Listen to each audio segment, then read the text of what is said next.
iPhone 13 Pro Max 6.7 ইঞ্চির একটি big display, সাথে আছে 120 হার্জের রিফ্রেশ রেট, 4373 এমএএইচের একটি বিগ ব্যাটারি, স্মল নচ, সাথে আছে new colour, new storage option, new একটা পাওয়ারফুল প্রসেসর পাচ্ছেন A15 Bionic, সাথে আছে সিনেমেটিক মুড ক্যামেরাতে এবং সুপার ক্লোজার ম্যাক্রোশট।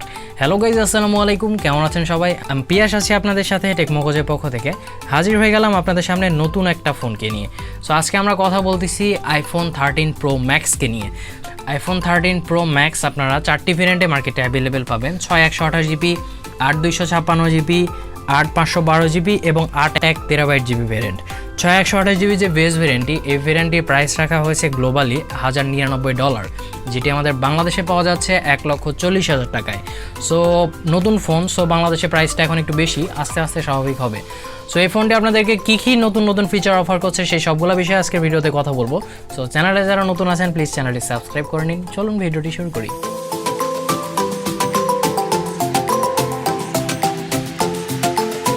প্রথমে আসি ফোনটির আনবক্সিংয়ে। আনবক্সিং করার সাথে সাথে প্রথমে পাচ্ছি আমরা ফোনটি, এরপরে থাকছে একটি সিম ইজেক্টর পিন, একটি কুইক স্টার্ট গাইড, একটি অ্যাপেলের স্টিকার এবং শেষে থাকছে USB-C to lighting cable. So বক্সের ভেতরে কিন্তু কোনো চার্জার নাই।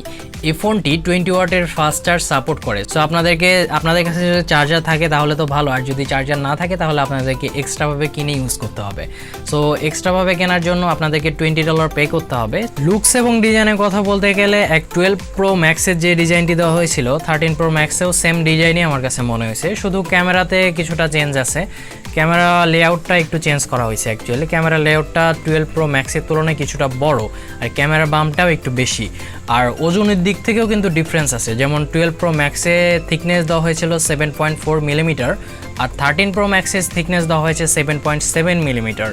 ওজনটাও কিন্তু বেশি, যেমন 12 Pro Maxে দেওয়া হয়েছিল 228 গ্রাম ওজন, আর এই 13 Pro Maxে দেওয়া হয়েছে 240 গ্রাম ওজন। এই স্মার্টফোনটির ওজনটা খুবই বেশি, আর হাতে নিয়ে হেভি একটা ভারী ফিল হয়। আর ইন হ্যান্ড ফিলটা খুবই ভালো ছিল, তবে হাতে নিয়ে খুবই ভারী ফিল হয়। আর এই ফোনটির ব্যাক পার্টটি দেওয়া হয়েছে গ্লাসের, গরিলা গ্লাসের প্রোটেকশন পাচ্ছেন ব্যাক পার্টে, আর বডিটি দেওয়া হয়েছে স্টেইনলেস স্টিলের। এবং 12 Pro Maxের যা ছিল এটাতেও প্রায় সেম বলা যায়। আর IP68 dust and water registration certification পাচ্ছেন আপনারা। যদি বৃষ্টির পানিতে ভিজে বা পানির মধ্যেও পড়ে যায় তাহলে কোনো রকম সমস্যা হবে না, ময়লাতে পড়ে গেলেও কোনো রকম সমস্যা হবে না। এই ফোনটি নতুন একটা কালারে পাচ্ছেন আপনারা, সেটা হচ্ছে সিয়ারা ব্লু। 12 Pro Maxে আপনারা 4টা কালার পাচ্ছিলেন, যেটা হচ্ছে silver colour, graphite colour, gold colour আর হচ্ছে প্যাসিফিক ব্লু কালার পাচ্ছিলেন। আর এই 13 Pro Maxে পাচ্ছেন graphite colour, gold colour, silver colour আর সিয়ারা ব্লু কালার। সবগুলা কালারই খুবই ভালো ছিল। আর এই ফোনটির বডিতে যেহেতু স্টেইনলেস স্টিলের বডিটি দেওয়া হয়েছে, সো কিছু অ্যান্টেনা লাইন দেখতে পাবেন আপনারা এই ফোনটির বডিতে। আর সামনের দিকের কথা বলতে গেলে ওপরের যে নচটা, এই নচটা 12 Pro Maxের তুলনায় অনেকটা কম করা হয়েছে। অ্যাকচুয়ালি 13 সিরিজের সবগুলো ফোনেই অ্যাকচুয়ালি কম পাবেন এই নচটা, অনেকটাই কম। আর ইয়ারপিসটা এখানে মিডিলে ছিল, এটা উপরে নিয়ে যাওয়া হয়েছে, সো স্পেসটা অনেকটাই কমে আসছে। আর এখানে যতগুলো ক্যামেরা বাদেও অনেকগুলো সেন্সর লাগানো আছে। এবার আসি ফোনটির ডিসপ্লে সেকশনে। এই ফোনটিতে আপনারা পাচ্ছেন 6.7 ইঞ্চির একটি super retina XDR OLED display, সাথে আছে 120 হার্জের রিফ্রেশ রেট। HDR10 পাচ্ছেন, HDR10 প্লাস কিন্তু পাচ্ছেন না। সাথে আছে ডলবি ভিশন এবং 1200 নিটসের পিক ব্রাইটনেস। আর iPhone 12 Pro Maxে পাচ্ছিলেন আপনারা সেম ডিসপ্লে, শুধুমাত্র রিফ্রেশ রেটটা কম ছিল এটাতে। আর এই ডিসপ্লেটিকে প্রোটেক্ট করছে সিরামিক গ্লাস, সো ডিসপ্লে প্রোটেকশনও ভালো, ডিসপ্লে কোয়ালিটিটাও ভালো। আর রেজুলেশনের ক্ষেত্রে পাচ্ছেন আপনারা 1284x2778 পিক্সেল।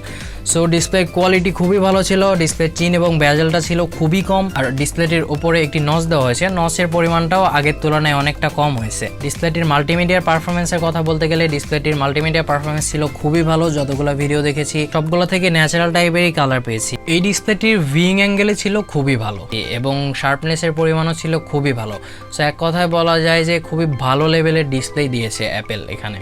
আর ডিসপ্লেটিতে যে ব্যবহার করা হয়েছে 120 হার্জের রিফ্রেশ রেট, এই রিফ্রেশ রেটটি আপনি যখন যে মুডে থাকবেন, হয়তোবা আপনি গেমিংয়ের ক্ষেত্রে আছেন, গেমিংয়ে যতটা ফুল 120 হার্জের FPS যদি দরকার হয় তাহলে ওইখানে 120 হার্জের FPSই প্রোভাইড করবে আপনাকে। হয়তোবা আপনি ক্রোম ব্রাউজারে আসছেন, তখন আপনাদের এটা মানে শিফট হয়ে কমে চলে আসবে, যতটা দরকার হয় ক্রোম ব্রাউজারে ততটাই চলে আসবে। ফেসবুকে গেলেন, মেসেঞ্জারে গেলেন, মানে যে কোনো অপশানে যখন যাবেন প্রত্যেকটা আলাদা আলাদা অপশানে, তখন এটা শিফট হবে আলাদাভাবে। তখন তখন এটা কন্টিনিউয়াসলি চেঞ্জ হবে, মানে রিফ্রেশ রেটটা আলাদাভাবে শিফট হবে, যে যাতে আপনাদের মানে ব্যাটারি ড্রেনিংটা খুবই কম হয়, মানে ব্যাটারি ব্যাকআপটা আপনারা যাতে খুবই ভালো পান, এই কারণে এই অপশনটি এখানে দেওয়া হয়েছে। আর এই ফোনটির ডিসপ্লেতে এইচডি স্ট্রিমিং এর মজাটাই ছিল আলাদা। অ্যাকচুয়ালি যখন আমরা এইচডি স্ট্রিমিং করতেছিলাম তখন কোনো রকম সমস্যা হয়নি, আর এই ফোনটিতে এইচডি স্ট্রিমিং করা যাবে খুব স্মুথলি।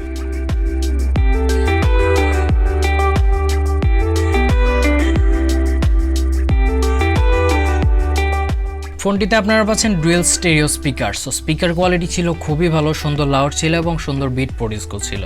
ফোনটিতে ব্যাটারি সেকশনে ব্যবহার করা হয়েছে 4373 mAh এর একটি ব্যাটারি, এবং এই ব্যাটারিকে চার্জ করা যাবে 20 ওয়াটের একটি চার্জার দিয়ে। সো 20 ওয়াটের চার্জার কিন্তু তারা বক্সে দেয় নাই, এটা আপনাদেরকে আলাদাভাবে কিনে নিতে হবে। অ্যাপেল যেটা বলছে যে 13 মিনিটে 15% করা যাবে, সো চার্জারটা I think actually fast charger দেওয়া উচিত ছিল। আর এখানে আপনারা ম্যাক্সেফ ওয়্যারলেস চার্জিং 15 ওয়াটের সাপোর্ট পাবেন এবং কিউআই ম্যাগনেটিক ফাস্ট ওয়্যারলেস চার্জারের সাপোর্ট পাবেন 7.5 ওয়াটের।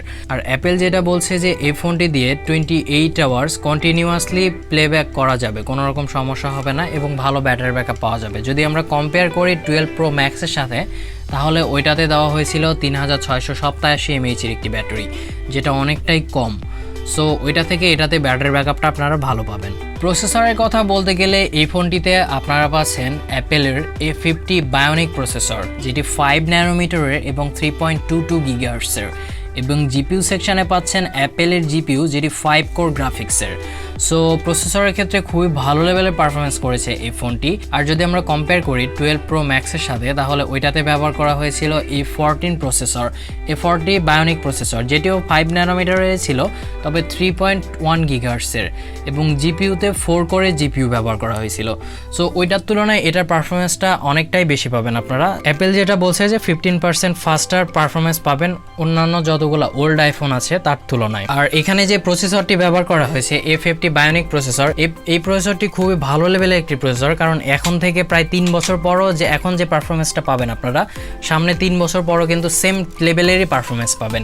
এই জন্যই এটাকে ফ্ল্যাগশিপ লেভেলের মানে ফ্ল্যাগশিপ লেভেলের প্রসেসর বলা হয়, কারণ এখন থেকে 3 বছর পর যেগুলো অ্যাপস বের হবে সেইগুলো অ্যাপসও এই প্রসেসরটির সাথে মানে মানিয়ে নিতে পারবে, ওই টাইপেরই অ্যাকচুয়ালি প্রসেসর এটা। সো কোনো রকম টেনশন নাই, আপনারা যদি মানে লং টাইম ইউজের জন্য এই ফোনটি কিনতে চান তাহলেও কিনতে পারেন। সো এই ফোনটিতে আপনারা যতগুলো গেম আছে প্রায় সবগুলোই খেলতে পারবেন, খুব স্মুথলি খেলতে পারবেন, কারণ এখানে 120 হার্জের রিফ্রেশ রেট দেওয়া হয়েছে।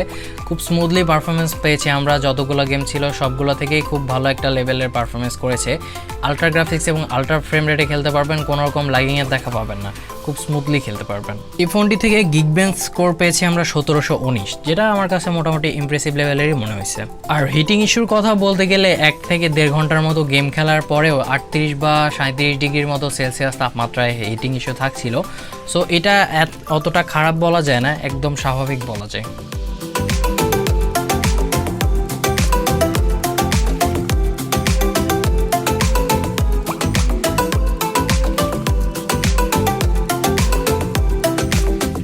ইউআই এর ক্ষেত্রে এখানে আপনারা পাচ্ছেন ISO 15। সো ISO নিয়ে আলাদাভাবে কিছু বলার নাই, কারণ এই ইউআইটি খুবই ফাস্ট এবং অ্যাকুরেট, সবাই জানেন। সো এখানে আপনারা নতুন নতুন অনেকগুলো ফিচার পাবেন, খুব স্মুথলি চলছিল এই ইউআইটি, কোনো রকম ল্যাগিংয়ের দেখা আমরা দেখতে পাইনি, খুব অ্যাকুরেট বলা যায়। অ্যাপ ওপেনিং ক্লোজিং থেকে শুরু করে সব কিছুই খুব স্মুথলি চলছিল। সো এক কথা বলা যায় যে সিকিউরেড একটা ইউআই হচ্ছে ISO 15 ইউআই। এই ফোনটি আপনারা মোট 4টি ভেরিয়েন্টে মার্কেটে অ্যাভেলেবেল পাবেন, 6128GB, 8256GB, 8512GB এবং 1 টেরাবাইট ভার্সন। এখানে স্টোরেজ সেকশনে ব্যবহার করা হয়েছে NVMe স্টোরেজ টাইপ ব্যবহার করা হয়েছে, যেটি খুবই ফাস্ট। আর যে বেস ভেরিয়েন্ট 6128GB, এটির প্রাইস রাখা হয়েছে $1099, আর 8256GB ভেরিয়েন্টের প্রাইস রাখা হয়েছে $1199, আর 512GB ভেরিয়েন্টের প্রাইস রাখা হয়েছে $1399। আর এই ফোনটি বর্তমানে বাংলাদেশে পাওয়া যাচ্ছে, বাংলাদেশে যে বেস ভেরিয়েন্ট 128GB ভেরিয়েন্ট এটি পাওয়া যাচ্ছে 1,40,000 টাকায়, 256GB ভেরিয়েন্টটি পাওয়া যাচ্ছে 1.5 লাখ টাকায়, 512GB ভেরিয়েন্টটি পাওয়া যাচ্ছে 1,65,000 টাকায়, আর 1 টেরাবাইট ভার্সনটি পাওয়া যাচ্ছে 2 লাখ টাকায়। এই ফোনটি যেহেতু নতুন, সো প্রাইসটা একটু বেশি এখন, তবে প্রাইসটা কমলেও খুব একটা বেশি কমবে না। 128GB যে ভেরিয়েন্টটি আছে এটা এখন 1,40,000 টাকায় পাওয়া গেলেও হয়তো বা পরে 25 বা 30,000 টাকায় পাওয়া যাবে, অতটা বেশিও কমবে না, যেহেতু 13 প্রো ম্যাক্স, বুঝতেই পারতেছেন। এই ফোনটিতে কানেক্টিভিটি সেকশনে আপনারা পাচ্ছেন ডুয়েল 5G। এই 5G কিন্তু অনেকগুলো ব্যান্ড সাপোর্ট করে, হয়তো বা 20টা ব্যান্ড বা 15টা ব্যান্ড, এক্স্যাক্টলি আপনাদেরকে জানাইতে পারতেছি না, পরে যদি জানতে পারি তাহলে আপনাদেরকে কমেন্টে জানিয়ে দেবো। আর এই ফোনটি যে দুইটা সিম সাপোর্ট করে 5G, এই দুইটাই কিন্তু ই সিম সাপোর্ট করে, আর এই দুইটাতেই কিন্তু আপনারা পাচ্ছেন ই সিমের সাপোর্ট। আর ডুয়েল 4G ভোল্ট পাচ্ছেন, ওয়াইফাই 6 পাচ্ছেন, ওয়াইফাই 6E কিন্তু পাচ্ছেন না। আর ব্লুটুথে দেওয়া হয়েছে ব্লুটুথ 5.0, ব্লুটুথ 5.2 দিলে মনে হয় ভালো হইতো। NFC-ও পাচ্ছেন, কোনোরকম FM রেডিও পাচ্ছেন না, আর নোটিফিকেশন লাইট পাচ্ছেন না। এবার আসি ফোনটির ক্যামেরা সেকশনে। এই ফোনটিতে রিয়ার সাইডে ব্যবহার করা হয়েছে triple camera setup. Main camera হিসেবে ব্যবহার করা হয়েছে 12 মেগাপিক্সেলের একটি ক্যামেরা, যার অ্যাপারচার f1.5। 12 মেগাপিক্সেলের একটি টেলিফটো লেন্স ব্যবহার করা হয়েছে, যার অ্যাপারচার f2.8। এটাতে আপনারা পাচ্ছেন 3x পর্যন্ত অপটিক্যাল জুম, এবং 12 মেগাপিক্সেলের একটি আলট্রাওয়াইড ক্যামেরা পাচ্ছেন, যার অ্যাপারচার f1.8। এই আলট্রাওয়াইড ক্যামেরাতেই কিন্তু ম্যাক্রো সেন্সরটি দিয়ে দেওয়া হয়েছে, মানে আলট্রাওয়াইড ক্যামেরা দিয়ে আপনারা ম্যাক্রো শটগুলো নিতে পারবেন। আর ফোনটির সেলফি ক্যামেরাতেও পাচ্ছেন আপনারা 12 মেগাপিক্সেল একটি ক্যামেরা, যার অ্যাপারচার f2.2। ফোনটির যে রিয়ার সাইডে ক্যামেরা, এটি দিয়ে আপনারা 4K 24 fps 30 fps এবং 60 fps এ ভিডিও রেকর্ড করতে পারবেন, এবং 1080p-তে 30, 60, 120 এবং 240 fps এ ভিডিও রেকর্ড করতে পারবেন। আর এই ফোনটির ক্যামেরা অপশনে আপনারা পাচ্ছেন ডলবি ভিশন HDR এবং 10 বিট কালার পাচ্ছেন আপনারা, এবং এই ক্যামেরা মডিউলে দেওয়া হয়েছে সিনেমেটিক মোড। আর ফোনটির সেলফি ক্যামেরা যেটি 12 মেগাপিক্সেল, এটি দিয়ে আপনারা 4K 24, 25, 30 এবং 60 fps এ ভিডিও রেকর্ড করতে পারবেন 4K-তে, আর 1080p-তে 30, 60, 120 fps এ ভিডিও রেকর্ড করতে পারবেন। সবগুলো ক্যামেরাতেই আপনারা পাচ্ছেন EIS এর সুবিধা। মেইন যে ক্যামেরাটি 12 মেগাপিক্সেলে, এটিতে আপনারা পাচ্ছেন 15x পর্যন্ত জুম, আর যে টেলিফটো লেন্স ব্যবহার করা হয়েছে, এটিতে আপনারা পাচ্ছেন 3x পর্যন্ত অপটিক্যাল জুম। এটাতে আপনারা খুবই ব্লাড টাইপের ছবি, মানে পোর্ট্রেট টাইপের ছবি তুলতে পারবেন, যেটা ছিল খুবই ইমপ্রেসিভ লেভেলের। এখানে যে আলট্রাওয়াইড ক্যামেরা ব্যবহার করা হয়েছে, সেটিতে অ্যাকচুয়ালি ম্যাক্রো ক্যামেরাটা ইউজ করা হয়েছে। মানে আলট্রাওয়াইড ক্যামেরা ছবি তুলতে তুলতে যদি আপনারা কোনো কনসেপ্টের কাছে চলে যান, তাহলে অটোমেটিক এটা ম্যাক্রোতে শিফট হয়ে যাবে। আর ম্যাক্রো ছবিগুলো খুবই ডিটেলস সমৃদ্ধ ছবি আসতেছিল, ডাইনামিক রেঞ্জও ছিল খুবই ভালো, স্যাম্পলগুলো দেখলে আপনারা বুঝতে পারবেন। আর সিনেমেটিক মুডের কথা বলতে গেলে 12 Pro Max-এ কিন্তু আপনারা সিনেমেটিক মুড পাচ্ছেন না, 13 Pro Max-এ কিন্তু সিনেমেটিক মুড দেওয়া হয়েছে।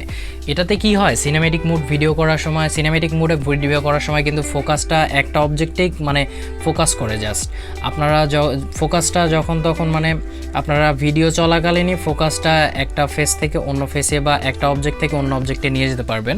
আবার স্টিল একটা অপশানে কিন্তু আপনারা ওই ফোকাসটাকে ফিক্স করে রাখতে পারবেন। সো সিনেমেটিক মোডের ভিডিও ছিল খুবই ইমপ্রেসিভ লেভেলের। কিছু স্যাম্পল দিচ্ছি আপনাদেরকে, দেখে নিন তাহলেই বুঝতে পারবেন। আর যে ক্যামেরা কোয়ালিটি ছিল, অন্যান্য ক্যামেরাগুলোর যে ক্যামেরা কোয়ালিটি ছিল, এইগুলার ক্যামেরা কোয়ালিটিও কিন্তু ছিল খুবই ভালো। 12 মেগাপিক্সেল ক্যামেরা, কিন্তু এখানে মেগাপিক্সেল ডাজন্ট ম্যাটার, এখানে রেজুলেশন বা ছবিটা কেমন তোলে এটাই হচ্ছে মেইন কথা। সো ছবিগুলো ছিল খুবই সুন্দর, একদম ডাইনামিক রেঞ্জ ছিল ভালো, ডিটেলসও ছিল ভালো, কালারও পেয়েছি ন্যাচারাল টাইপের। সো ছবির স্যাম্পলগুলো আপনাদেরকে দিচ্ছি, দেখে নিলেই বুঝতে পারবেন যে কতটা ইমপ্রেসিভ লেভেলের ছবি তুলতেছিল এই ফোনটি।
সো শেষ কথায় বলতে গেলে ফোনটি খুবই সুন্দর একটা ফোন, তবে কিছু কিছু খারাপ দিকও রয়েছে এই ফোনটির। যেমন ডিজাইনটা সেম দেওয়া হয়েছে, 12 Pro Max-এ যেমন ডিজাইনটা দেখেছি আমরা, 13 Pro Max-এও সেম ডিজাইন।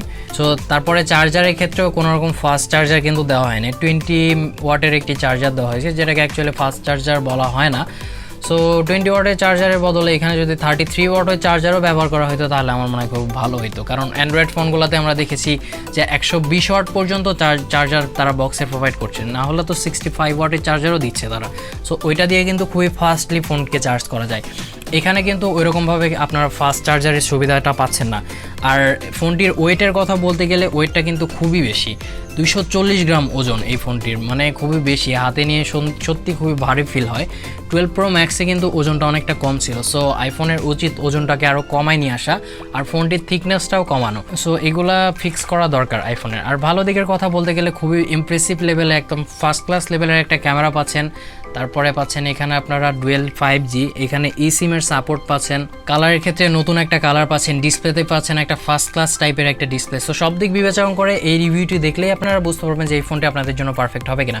আর যারা অ্যাকচুয়ালি 12 Pro Max ব্যবহার করেন তাদেরকে আমি প্রেফার করব যে 13 Pro Maxে অ্যাকচুয়ালি ওইভাবে আপডেট হয়ে না আসার, কারণ প্রায় সব কিছুই সেম, শুধুমাত্র এখানে ক্যামেরার ক্ষেত্রে সিনেমেটিক মুড অপশনটা পাচ্ছেন আর কিছু কিছু একটু চেঞ্জ পাচ্ছেন। সো ওইগুলা কয়েকটা দিক যদি আপনারা স্যাক্রিফাইস করতে পারেন তাহলে আপনাদের জন্য মেবি 12 Pro Maxটাই বেটার হবে।